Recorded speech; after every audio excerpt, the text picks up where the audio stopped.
Good evening, everyone, and welcome to the Wings Radio program, where we hope that you will be uplifted and motivated by what you hear tonight. Now, here's your host, Glenda Lomax.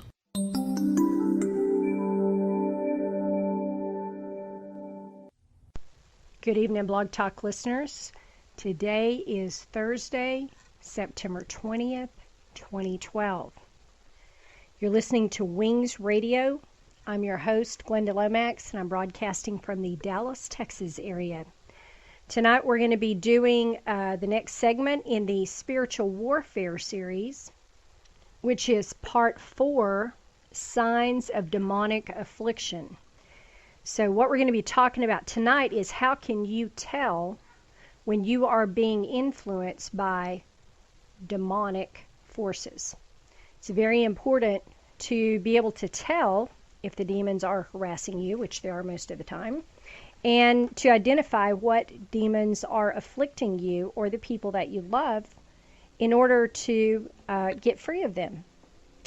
Now, this is part 4 of the Spiritual Warfare series, and let's see, part 1 was who are the demons and where did they come from? Part 2 was the battle is real, meaning the spiritual battle is real and you're in it. Part 3 was how demons gain access to humans. I've been getting a tremendous volume of email on this series, and I'm very happy to know that y'all like it this much. I'm very happy to know that it is helpful to you, because that's the reason that we do these. Obviously, is because we want people to be helped. So your feedback is very helpful to me in planning future segments and in planning the subjects for the broadcasts that I do. So if you have ideas, if you have questions about particular things that you want to learn about, if I know anything about it, I'll teach on it. If I don't, then I'll leave that for someone who does, because I have a fear of teaching something the wrong way. So tonight we're going to talk about the signs of demonic affliction. How can you tell when the demons are attached to you, when they're influencing your behavior, when they're influencing the behavior of someone that you love? How can you tell if there are demons present? In order to get rid of them, first, obviously, we need to know that they're there, right? Okay, so I'm sure, I'm positive that this is not going to be a complete list. I've compiled a list of many of the ways you can tell that I have personally witnessed.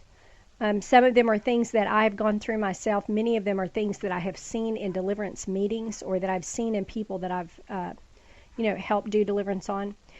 And some of them are, stories that I've heard from other deliverance ministers or, read about in the spiritual warfare books, because this is an ongoing thing that I study that I've been interested in for a long time. So let's get started. The first thing to understand about demons is, obviously, they want to influence you to do evil.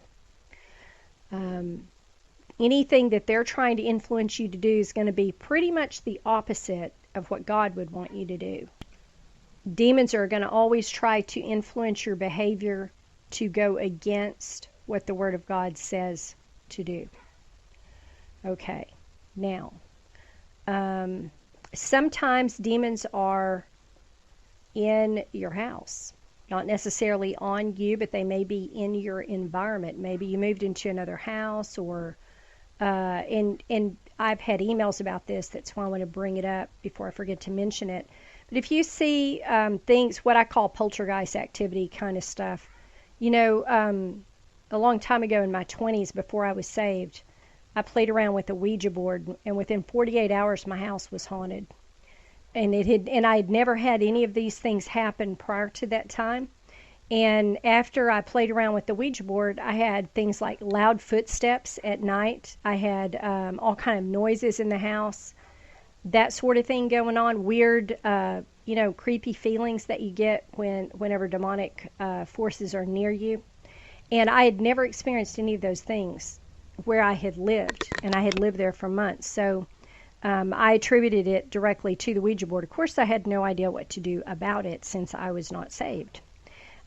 So that's something that if you have that sort of activity start up in your house suddenly, look at the time period that it started and see if you can link it to anything you did or anything you brought into your house. And I say brought into your house because demons can attach to objects as well as to structures. Curses can be attached to land. Y'all have probably heard me talk about this before. I think it was last spring on the Straight Talk program that I related the story of a real sweet girl that wrote to me, and she sent me her question by email. And as soon as I started reading her email, the Lord just opened up all this that gave me a word of knowledge for her.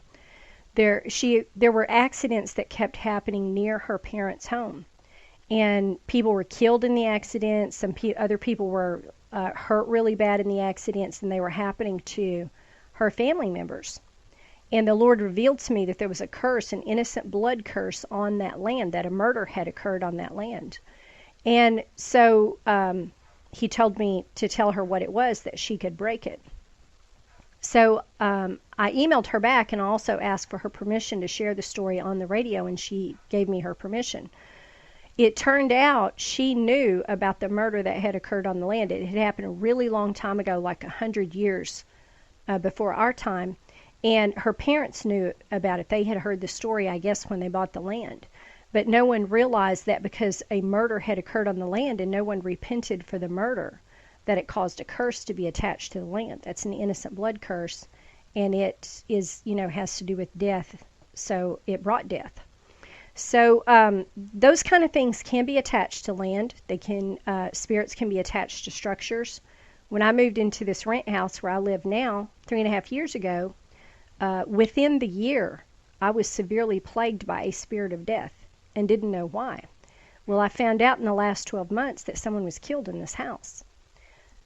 So I did not know that, and that explained why the spirit of death had access to me. So those are good things to know, because if something like that starts to happen to you, at least you'll have some idea where it's coming from, and then you'll know, of course, how to take care of it. Okay, now, signs of demonic affliction. I'm going to start with the inner type signs, things that come from inside us or that we notice inside us. One would be a person who gets offended all the time, gets offended real easily, gets offended at people, offended at things they say or how they believe, and, gets angry, maybe gets into bitterness, constantly negative, that sort of thing. That's demonic affliction, y'all. It usually ends up being, when it goes on, it ends up being unforgiveness. That's a whole nest of demons that starts usually with disappointment of some type. And at least that's been my observation, is it starts with a disappointment, and it leads to the spirit of offense coming in, the spirit of anger coming in. It eventually goes into resentment, bitterness. Resentment is anger that's held for a long time. And a person who gets that bitterness and that whole nest of demons going on will end up becoming a very unforgiving person who holds grudges, and just ends up at the end of their life with this whole long list of people who've done them wrong that they've never forgiven. Someone told me once that unforgiveness cannot be a spirit, but I've actually seen the spirit, so I think that it can. I had a vision one night, and I saw what it looked like, and it's a very unyielding, that's the best word I can think of to describe the spirit, is hard and unyielding. And if you meet someone who is like that, who's real bitter and unforgiving, they're very unyielding. They will not give up their pain and forgive someone. So that's a sign of demonic affliction. It starts out usually, from what I've seen, with disappointment, and it just goes from there. We're not supposed to get disappointed. Sometimes it's kind of hard not to. We're not supposed to. I think the verse is, I want to say Psalm 22:5, that says, those that trust in the Lord shall not be confounded. That word confounded also means disappointed. Those that trust in the Lord shall not be disappointed. There's a real good book by a lady named Peggy Joyce Ruth, I believe is her name. She wrote it back in the, I think, 70s or early 80s. That's called Those Who Trust in the Lord Shall Not Be Disappointed. That is a fabulous little book with awesome testimonies. I highly recommend that book. And you can buy it, you can buy used copies on Amazon, I think, for like $4 or something. It's a real faith builder. Okay, people who criticize and judge all the time, just constantly judging, constantly finding fault, constantly criticizing, those are actually demonic influences, y'all. I know that sounds strange, but it really is. Those are demonic influences that have come in, and that spirit of criticism has just set up housekeeping. And pretty soon they're judging everybody around them, they're fault finding, all that sort of thing. Okay, intense self-pity is a spirit. People who sit around and all they do is think about themselves and feel sorry for themselves all the time. That's a spirit. Insanity is a spirit. That one you can detect by looking in someone's eyes. That one's really easy to see. It's one of the easiest ones to detect through someone's eyes. And if you've never worked in deliverance, the eyes truly are the windows to the soul. The one place that spirits cannot hide from you, and people cannot hide the true nature of their soul, is in their eyes. If you look in their eyes, you'll see what you need to see.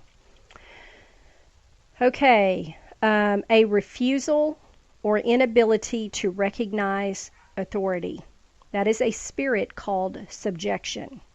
And the Lord told me that was that spirit's name. I encountered someone once.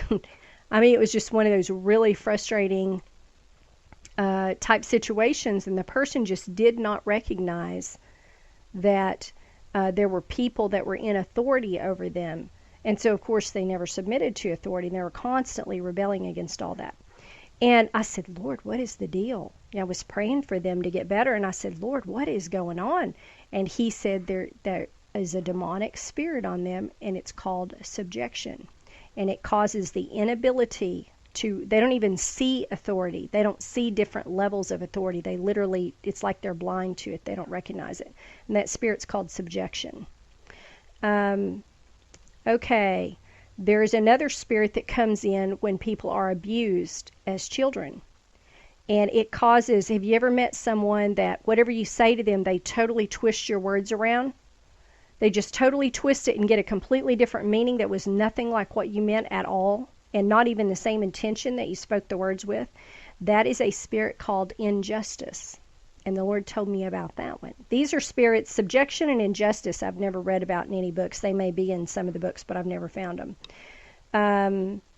Okay, prejudice and racism are spirits. Not only are those spirits, and not only are they indicative of demonic affliction, but prejudice and racism, when not repented of in the father's bloodline, bring a curse.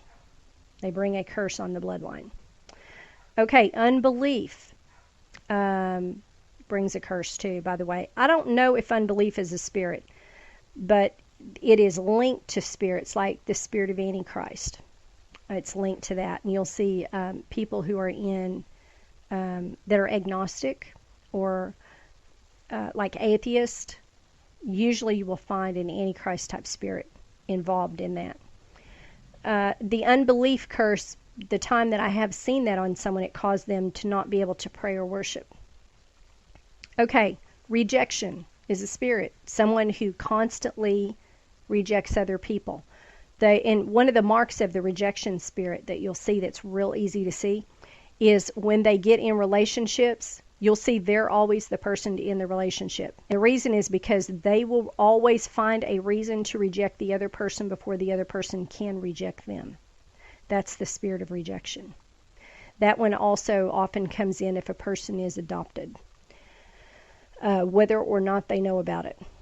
Okay, controlling and manipulative behavior, sign of a demonic spirit, often linked to Jezebel, also linked to the witchcraft spirit.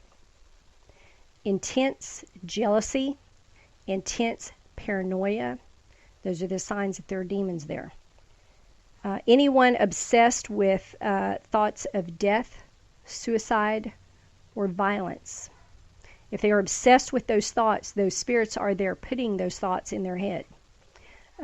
Could be a spirit of death, could be a spirit of murder, that's causing the suicidal and homicidal type thoughts, or just thoughts where they want to be connected to things that have to do with death.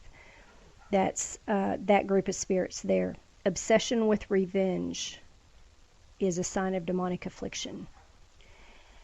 Also linked to the unforgiveness group of spirits. The mental illness group, manic depression, bipolar disorder, schizophrenia, and regular depression. When I see a depression spirit on somebody, it always looks like a cloud, just looks like a dark cloud around their head. But I've seen cancer show up as a black cloud around that part of someone's body. Spirits can and do often appear as a mist, like a black mist, or a cloud type manifestation around someone. Okay, let's talk about some of the outer signs of demonic affliction. Whenever you see generation after generation after generation of severe poverty, that is often the sign there is a spirit of poverty, a spirit of lack. Every time I've seen it, it looks like a big black vulture, and it basically just eats up, it devours everything in that person's life. Sometimes you'll see the spirit over neighborhoods, whole neighborhoods that are just in abject poverty. And that's what's going on, is there's a poverty stronghold there. There's a ruling spirit. Okay, chronic illnesses that either cannot be diagnosed or that move around from one body part to another. Sometimes you'll see pain or weird symptoms. The doctor will do like exploratory surgery and find nothing. That is a spirit of infirmity. When you see that, particularly if you see it, if you see symptoms move from one body part to another, that's a spirit of infirmity. Scratches or claw marks showing up on a person's body, like they wake up in the morning, they got scratches or claw marks on them. Forced sexual activity in their sleep. That's an incubus or succubus demon. The incubus is the male demon that attacks women. The succubus demon generally appears as a female and attacks males in their sleep. It's generally from what I've heard, painful process and not at all welcome, and generally happens to them while they are sleeping. If you experience this, that demon is always linked in some way to perversion, and I would look for a generational curse of perversion that came down the line to try to break it off. I have not personally had that experience, but I've gotten many, many emails. As a matter of fact, I made a video about that because I got so many one time that it looked like there was some kind of new attack that had been released. Okay, abuse and attraction to abusive partners, I believe, is a sign of demonic affliction by a spirit of abuse. Someone abused you, that spirit gets on you. It can cause you to abuse other people, but it will also attract abuse. Just like the spirit of rejection attracts rejection. Okay. Grief that does not end in a rational amount of time, like 2 to 3 years. Severe grief that goes on for 8 or 10 years is a spirit of grief. And that is so not fun. I've encountered people that had that. It practically shuts their life down. Okay, loneliness, isolation, and antisocial behavior that goes on and on and on. That is a group of demons. Loneliness is a spirit. Isolation is a spirit.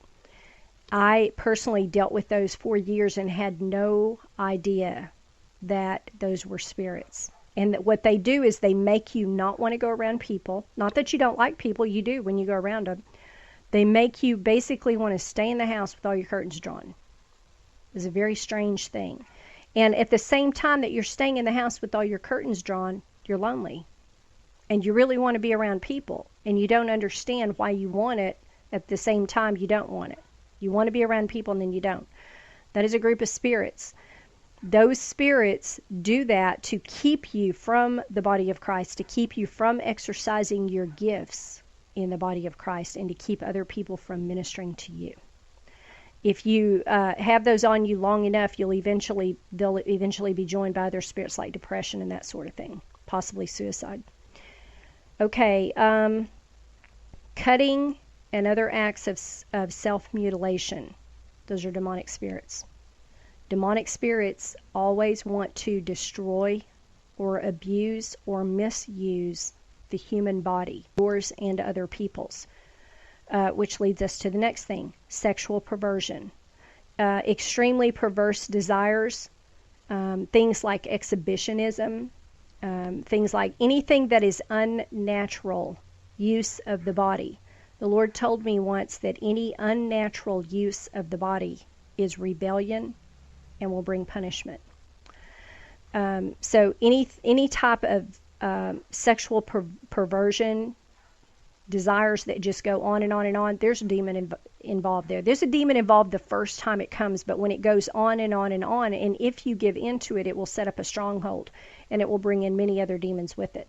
And we're going to talk about strongholds in a future segment. I'm probably going to do a whole separate segment on strongholds because it's really important that we understand how to tear those down and how to get free, because if you have something that started years ago and you gave into the temptation, or maybe it was innocent at first, whatever, seemed like it was, and then it just turned into this major stronghold in your life, it's going to be more difficult to get free of than just a demon that just popped up today.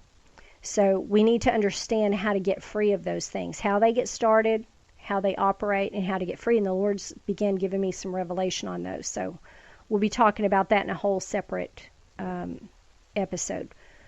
We'll be talking about generational curses at length as well, because I'm not seeing a lot of teaching on these type of things out there. There are some books, but as far as a lot of practical application, or you go down to the church on the corner and you can get help, I'm not seeing a lot of that, and I'm getting a lot of emails saying that people are not able to find help for this sort of thing.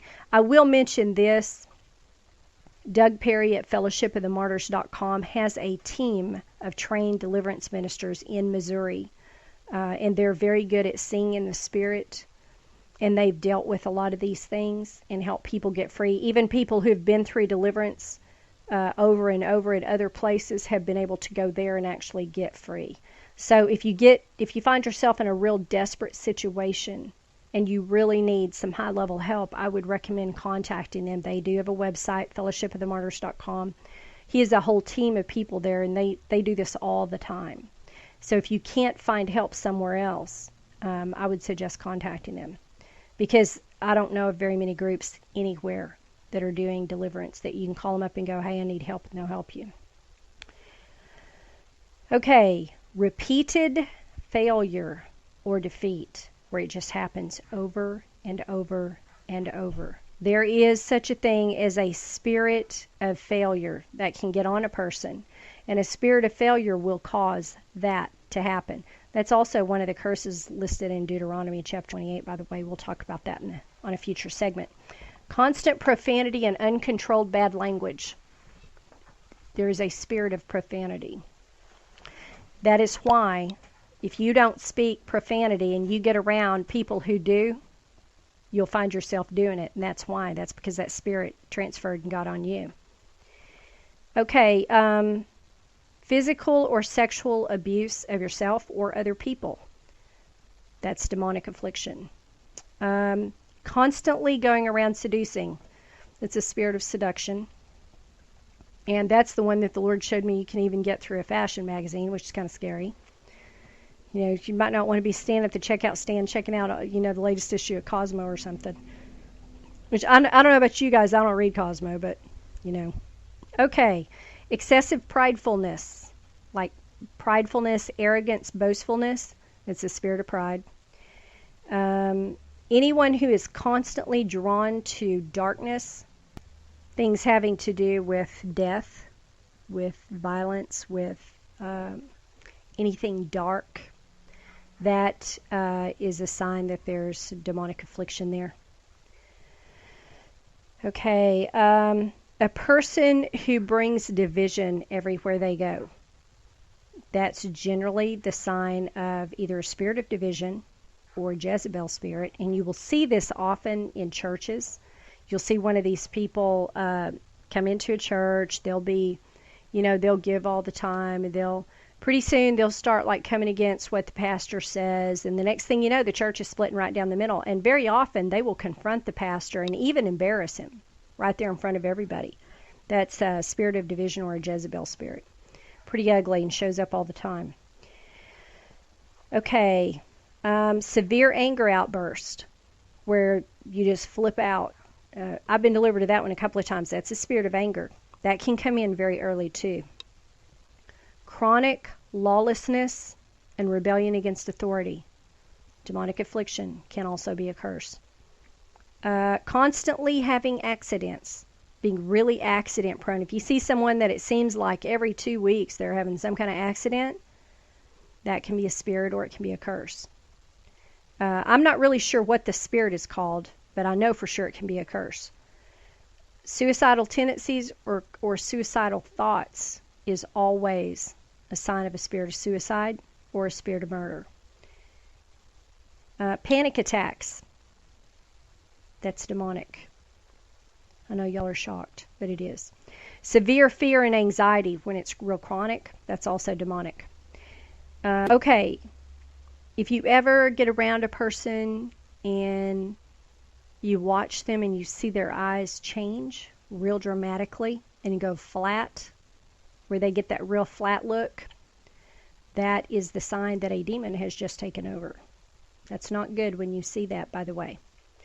I don't know if everyone can see that or if only people that are called to warfare that have discernment can see it. I think probably everybody can, but I don't know that for a fact. Okay, strong facial contortions also. I saw this one time manifest when I was visiting a prison. I saw a man walk up and whisper into the ear of another prisoner. They were both prisoners. And the first man, the one he said something to, all of a sudden, a demon took over. I saw his eyes change, and it looked like his face. It contorted, and then it looked like it turned to stone. The only thing I know to compare it to is once I saw something like that on a scary movie, and I don't remember what the movie was. I don't watch those anymore, but that's what it looked like. It's the strangest thing to see like that when that happens. Very, very strange. That's the sign that there's demons present also. Strange grimaces in inappropriate situations would be another very strong sign that there was demonic affliction present. Someone who's always argumentative, constantly confrontational, that's usually indicative of a spirit of strife. And very bad news. You want to stay as far from that as you can. Agitated or very severe reactions in the presence of the anointing of God, like someone's preaching and it's real anointed, or you have something playing on the radio and it's real anointed, or you have maybe someone singing, or you have real anointed worship music on, or you turn it on. If somebody's real severely afflicted with demons and they walk in the room and you turn on that kind of music, you're going to hear about it. They're going to flip out on you. And the reason is because they've got demons attached to them, and the demons cannot stand worship or praise music. They cannot stand the anointing at all. And that'll tell you real quick if someone has demons on them. But, I mean, they usually will just flip out on you. Let's see if I have any more, because I had a pretty good size list on this. Compulsions generally are some type of, like OCD, an urge or a drive to commit certain acts over and over that's almost impossible to resist. That's generally the sign that you're being driven by. And it's not going to be something good like reading the word, okay? It's going to be something that's not good. A choking sensation can be the sign with no physical cause, is generally a sign of demonic affliction. The choking sensation, I've had that happen in two different kind of situations, many, many times, but two different kind of situations. I've heard of it happening to people when they're trying to say the salvation prayer or during deliverance. I've had it happen to me when I was being attacked by spirit. In the last week, the Lord woke me up at about, I think it was like 3 or 4 o'clock in the morning, and told me to get up and pray against the spirit of fear and the spirit of anxiety. And so I did, but as soon as I woke up, I was fighting for air, and I felt like I was being choked, and that's what it was. The spirits were attacking me, and he told me to get up in bed. He woke me up out of a sound sleep, told me to get up and fight them. So I did. The other times I have had that happen is when I was casting them out in self-deliverance. You will sometimes feel that. And if you do, just keep going. They're just fighting you because they don't want to come out, but they still will obey, and they have to obey. It's just, you just might have to argue with them some. But you just keep repeating over and over the command that they have to leave in the name of Jesus. They don't have any choice. They have to. And when you start doing that, when you give them that command, okay, spirit of fear, I command you to go right now. Depart from me in the name of Jesus. I command you to go to the abyss and never return to me again in Jesus' name. Okay, when you say that command, that demon is on notice right there that he has to leave. If he does not leave and you say it again, it's not going to be but a couple of times before the Lord's going to go, okay, I watch over my word to perform it. That demon didn't obey, and he'll send an angel down to back it up. That angel will come down and whip up on that demon until he does what he's supposed to do. So they have to obey, and they know it. Okay, anyone who has a real, I don't know if I mentioned this, I'm looking at a different set of notes, a real strong desire to do harm to themselves or harm to others, physical harm, that's always the sign of demonic affliction. Let's see. One I had not heard before, a strong desire to wander the streets at night. And David Berkowitz, who is a Christian now, but who did the Son of Sam killings in New York in the 70s, experienced that after he became possessed, after he got in with a group of Satanists. That he said his stuff started out like that. He would just felt this strong compelling to go out and walk the streets in the middle of the night in the darkness. He was just real drawn to the darkness. Let's see what else I have here. A strong, real stronghold, overpowering desire, like this is like the biggest thing in their life, for wealth, I believe is a sign of demonic affliction. It's the sign of greed, a spirit of greed. Just like there's a spirit of pride, there's a spirit of lust, there's also a spirit of greed that can get on people. I've seen that on people. It's not very pretty. Recurring nightmares in very young children. That's a sign that there are demons or curses present, and the demons are tormenting them in their sleep. Don't ever just ignore your child if they wake up screaming in the middle of the night like that's wrong. That happened to me at a young age, and no one knew why. And I was just always, sent back to bed, go back to bed, you're fine. That was a sign that the demons had attached to me, but no one in my family knew about that sort of thing. What had happened was trauma had happened to me. I had been abused, and the demons attached to me, and they would torment me at night. And I remember being afraid all the time at night. I was very scared in the dark. And that's a sign that the demons have come in. Children sense these things far better than adults do. So you don't want to ignore that if that happens to your child. And y'all heard me tell the story of little Ian who got deliverance. And he was 4 years old, and his mother discovered that there were curses and broke them. And I got another report from her, and he is just a model child now, completely changed. And she is very happy with the results. I'm so happy to hear that.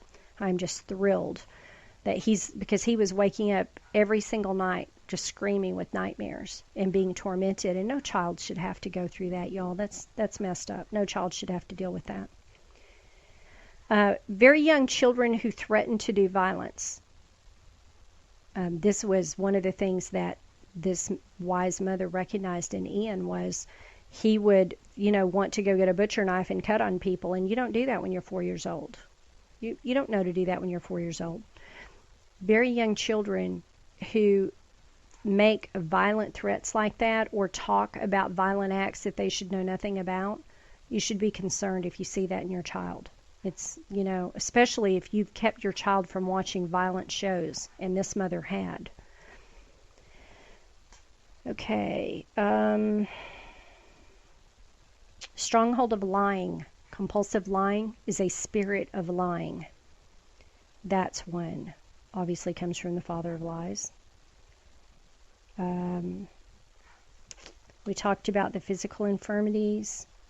I'm looking for anything I haven't talked about. Addiction. Addiction problems, including food addiction. Those are demonic. They also can be curses. I will be talking about those in a future episode because I got free of food addiction. And I had it bad, y'all. It was so bad that I developed an eating disorder. And the Lord revealed to me some things that contributed to that. So any kind of addiction problem, food, sexual activity, alcohol, drugs, anything like that, always has some kind of a spiritual root that you want to check out. You always want to check that out. Okay, that's all I have on my list. Okay, so these are signs of demonic affliction. Obviously, one of the signs of demonic affliction, if you happen to have discernment, is if you see a demon on someone, obviously they've got an affliction.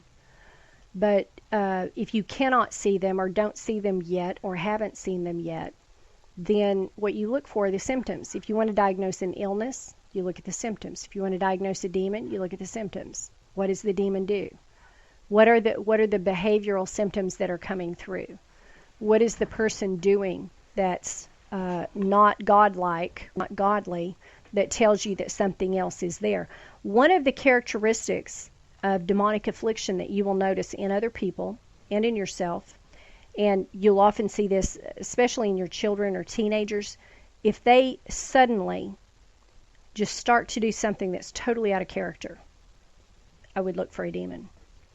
If I am sitting in my living room or I'm typing on the computer and all of a sudden I have just some perverse thought, this happened to me once last year, that I know is not me, I know there's a demon. There was a wave of perversion attacks released, I think it was last year, it might have been year before last. I made a video about it. And that happened to me, and I knew right then something was up. And I started getting all these emails from people going, okay, all of a sudden I'm having all this, they were having the same thing happen, and they thought it was them. It wasn't them. It was a new attack that had been released. The enemy had released an attack of perversion to see how many people he could get to fall to it. And so whenever I know something like that's on the horizon, I always try to make a video or somehow let everyone else know. And the reason I do that is so you will know it is not just you. And so you will know it is an attack of the enemy, and all you have to do is rebuke it. I rebuked that one thought, it didn't come back. That was it. It was done. And that's what you have to do when an attack like that is released.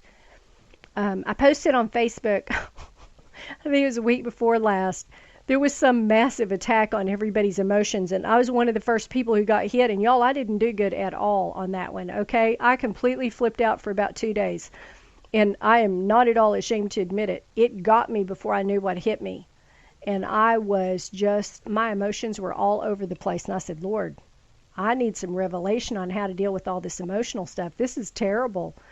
I shouldn't be all flipped out like this. This is terrible. And so anyway, I'm asking God to give me revelation about attacks on our emotions, because here's the thing. Watchman Nee said, a believer's emotions are their number one enemy. And let me tell you what, I know mine have been a lot of times. Think about it.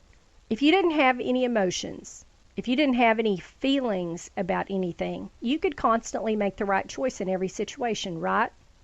Okay. So emotions have a lot to do with us making wrong choices, choosing to do the wrong thing, or just going the wrong way.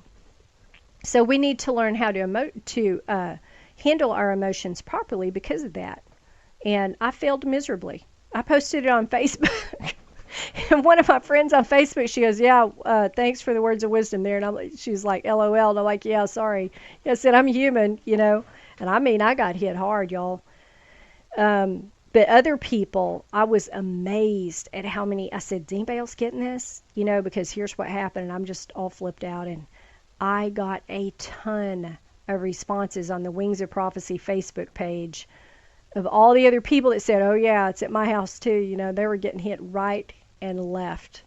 So anytime I see that and it's that intense and it's that widespread, it's usually some new attack that the enemy's just thrown at us, you know, and we didn't see that one in time to resist it, but maybe we'll do better next time. Okay, signs of demonic affliction. The key to looking at signs of demonic affliction is you want to identify the nature of the demonic affliction, because that helps you identify what demons you're dealing with, so you know what to get off of you or off the other people you're trying to help get free. We're going to pretty soon go into how to cast the demons out. I'm not sure what next week's segment is. It's somewhere on a list that's probably buried under one of my piles of paper. I'll try to find that so I can post it. We're going to talk about how to cast the demons out, and we're also going to be talking about how to stay free once you get free. We're going to talk about how to help other people get free. And we're going to talk about what to do about the unbelieving members of your household who aren't interested in getting free. We're going to talk about all that. So I've been praying and asking the Lord about that, because I get a lot of emails from people saying, I want to get free and I can be free, but what about, you know, my spouse, my kids, my whatever that live in the house that don't want to be free? You know, how's that going to work? So we're going to talk about that too, and hopefully offer some helpful suggestions along those lines for what you can do. So our point is we want to get free of the demonic influences. The more demons you get off of you and out of your environment, the more peace you will have. And it gets to the point, I've been working on deliverance for years and years. I had so much stuff on me, and there's still stuff that I deal with. And God gives me new revelation, you know, from time to time, which is really, really helpful. Every time I get another demon off me or get free of another thing, I have more peace.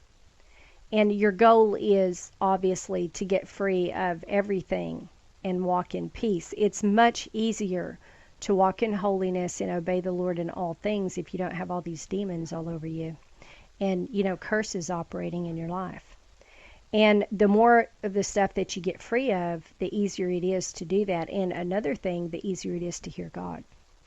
So there are a lot of reasons why we want to get free, but there's two big ones right there. Your level of peace, and you'll sleep better at night. I mean, it affects everything. It affects everything if demons are on you. And because you can hear God so much more clearly when you don't have all that stuff between you and Him. So hopefully by the time this series is finished, you'll have lots of tools for getting yourself free and getting people that you love free. If you have any questions or any comments, feel free to email me at wingsofprophecy@gmail.com, because I'd love to hear your input. If there's anything that you specifically want to hear during this series, let me know before the series is over. And if I can, I will talk about it. Because my goal is to get as much information on this subject out there to help people, especially who don't have access to a church or a group that can help you get free, because what I'm finding is most people don't have access to that. The majority of churches are not involved in this for whatever reasons. They may not have the manpower, they may not have the time, or they may just not have the knowledge or the belief to do it. But for whatever reason, it's not available. And if it's not available, then you're going to have to learn to do it yourself, because otherwise you're going to stay bound your whole life. And we all need to know how to do this. With the end time stuff coming, y'all, come on. You know, the churches may not even be here by the time the judgments fall, and we may all be on our own. So we need to all know how to do this. We all need a strong working knowledge. God told us many things about fighting the enemy in His Word. He left us armor because there's a battle going on. So we need to remember that, and we need to use the things that He left us and not ignore them. So I hope this has helped you, and join me again next week for Part 5, which I don't know what it's going to be yet. It may be how to cast out demons. I got to look at my list and see what's next on the list. And y'all have a great weekend. Thank you for listening. God bless you.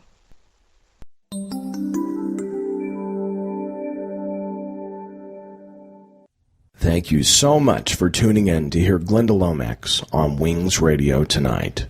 We hope that you have been encouraged and inspired in your daily walk with Christ. Wings Radio is a non-denominational program and is not affiliated with any church or nonprofit organization.